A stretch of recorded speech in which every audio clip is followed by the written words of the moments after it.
Everyone knows that abs start in the kitchen, and these 10 gut healthy foods are great for digestion, elimination, healthy weight, and they taste amazing. I'm gonna show you a bunch of great recipes using these 10 ingredients. They're all included in a free gut healthy guide, linked in the description. Let's jump in, starting with beets.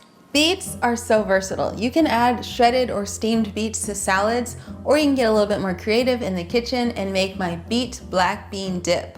Or try beet burgers. They are literally the best burgers ever. I also love making a beet sweet potato soup, and one of my favorite things, beet fennel salad. All so good for your gut. Beets are so good for your gut because they are full of fiber, both soluble and insoluble fiber. Basically, that's the bulk in the broom. They help move all the waste and even nutrients through your system. Throughout this video, I'm going to talk about the importance of fiber, and you might hear it called prebiotic when you're at the grocery store. A lot of products try to sell you these prebiotic sodas and snacks and pills and all sorts of stuff. But prebiotics are essentially the fibers that are naturally occurring in fruits and vegetables that feed your healthy gut. And when your gut is healthy, you have better digestion, you're more regular, and it makes you feel so much better. Beets also contain a compound called betalain, which give it that beautiful fuchsia color, or in some beets, orange color. Betalain is a potent antioxidant and anti-inflammatory compound. That means that beets can help reduce inflammation and irritation in your gut. Next up, lentils. Try adding lentils to your salad or make a lentil salad. But if you're looking for something more comforting, try lentil meatloaf or lentil meatballs.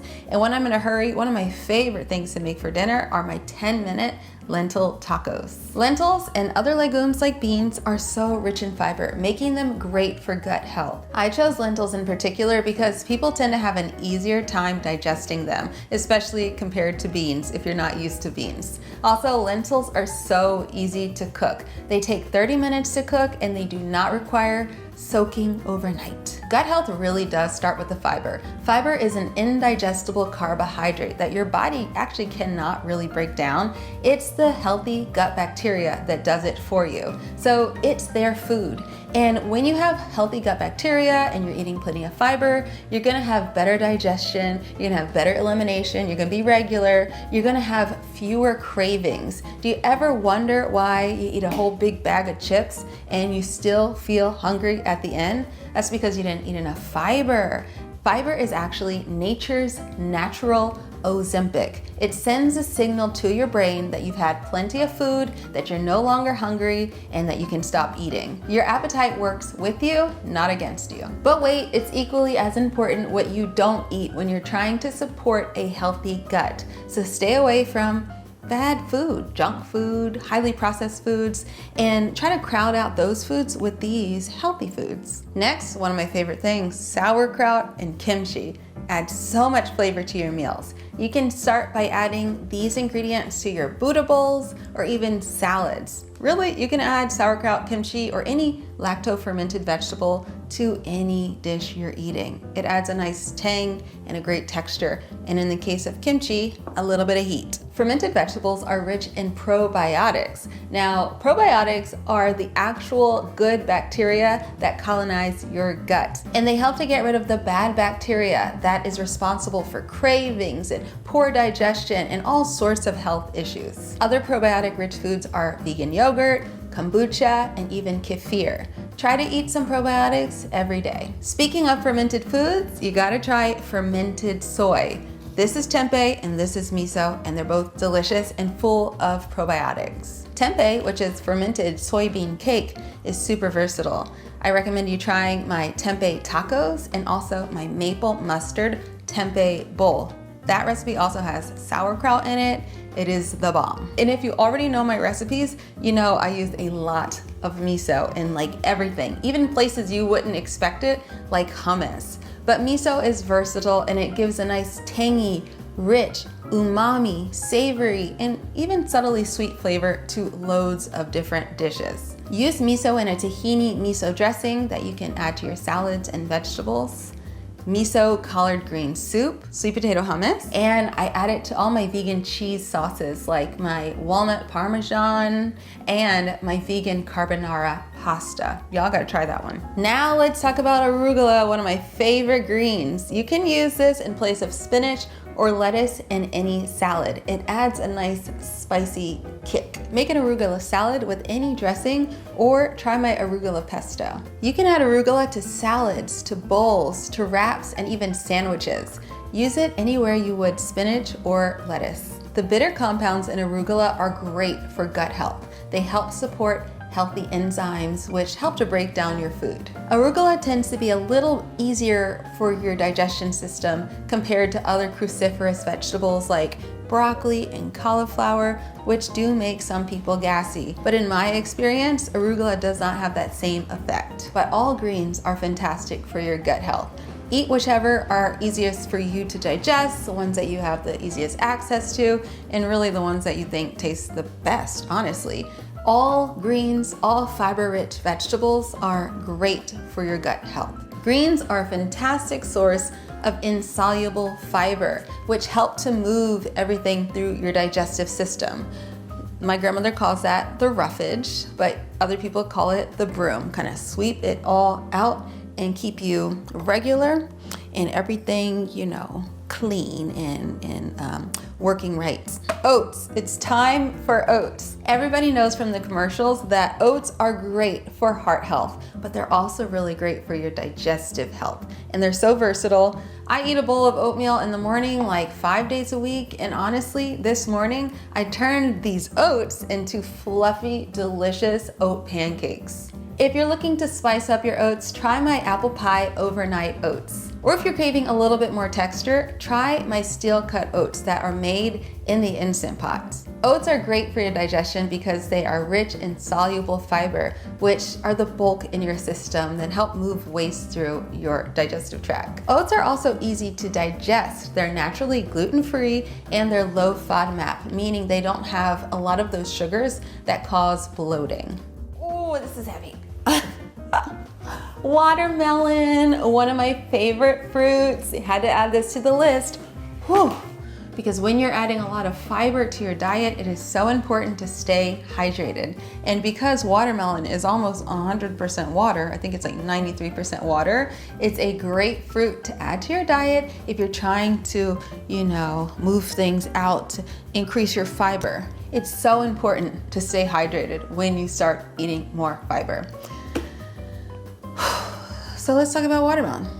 Of course, we can snack on watermelon, which is what I do pretty much every single day in the summer, but you can also use it in recipes. When I have a watermelon that's like not so great, the texture might be a little off or maybe the taste, I love to turn it into watermelon smoothies.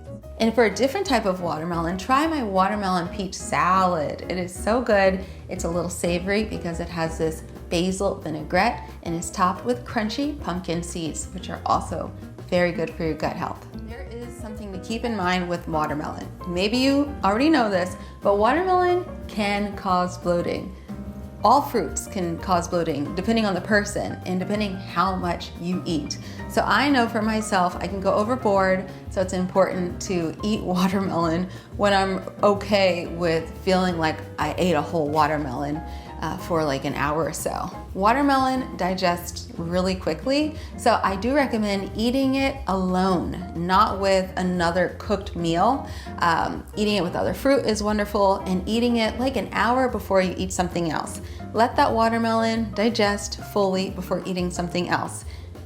And if you don't know what I'm talking about, try the other way around and you'll see the watermelon kind of like sits in your stomach on top of everything else.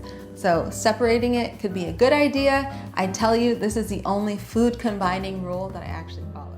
Now onto this wonderful tuber, sweet potatoes. Y'all, you gotta check out my list of amazing sweet potato recipes. I have a very lengthy roundup, and there's roundups here on YouTube, but let's talk about a few recipes that you can make with this wonderful tuber, the sweet potato. Sweet potatoes are so versatile. Most days I have roasted sweet potatoes or make sweet potato fries for baby Jay, but you can also turn them to all sorts.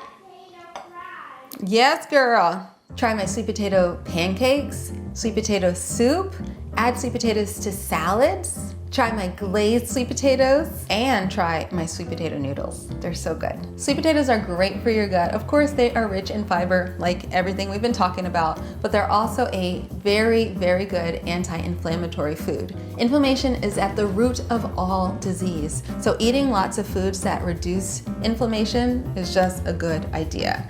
Even inflammation in your gut, basically gut irritation and, having a difficult time digesting, things not moving through your system, can be solved by eating sweet potatoes. Sweet potatoes are a great prebiotic. They contain resistant starch, which feed those good bacteria in your gut. Next up, almonds. And if you're allergic to nuts, seeds. I love seeds. Sunflower seeds. Try these. I love to grab a handful of almonds when I need a snack, and I love to make salty tamari almonds and even spicy harissa almonds. Or add chopped or sliced almonds to oatmeal, to green salads, or even grain salads. All nuts are great for your gut health, so any type you like, eat more of them.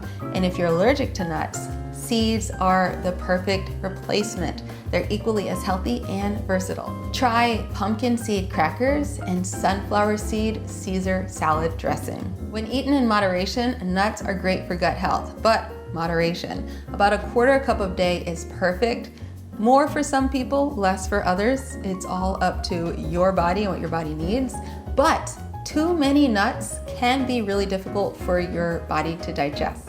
Nuts are rich in protein, healthy fats, and of course, prebiotic fibers. So again, they help feed that good bacteria in your gut. And last up, avocado. Avocados are so versatile. I think the most common way I eat them is on avocado toast. It's easy, it's one of my favorite snacks. You can also use avocados to make a creamy avocado dressing. Of course, guacamole. Try my mango guacamole for a little twist. And you can even eat avocados in a sweet way, like in an avocado chocolate mousse. Trust me, y'all, it sounds kind of strange, but it will blow your mind. Avocados are rich in soluble fiber and they're pretty easy to digest. Avocados don't have hardly any sugar in them, so they don't cause a lot of bloating. How many of these 10 foods do you eat on a regular basis? Are you a 10 out of 10, maybe a 5 out of 10, maybe a 2 out of 10? You're trying to get that number up? Let me know. You can find all the recipes I mentioned on my blog, Sweet Potato Soul, or you can download the Gut Healthy Guide and get them all in one place. It's completely free and the link is down below. Oh, and there's a quick little bonus, popcorn. Healthy snack, good for the gut. I put it in my mouth weird and it was burnt. Let me try it again. This is one of my favorite crunchy, salty snacks and I make it at home. One word, roughage. It'll help clean you out. Bye, thanks for watching.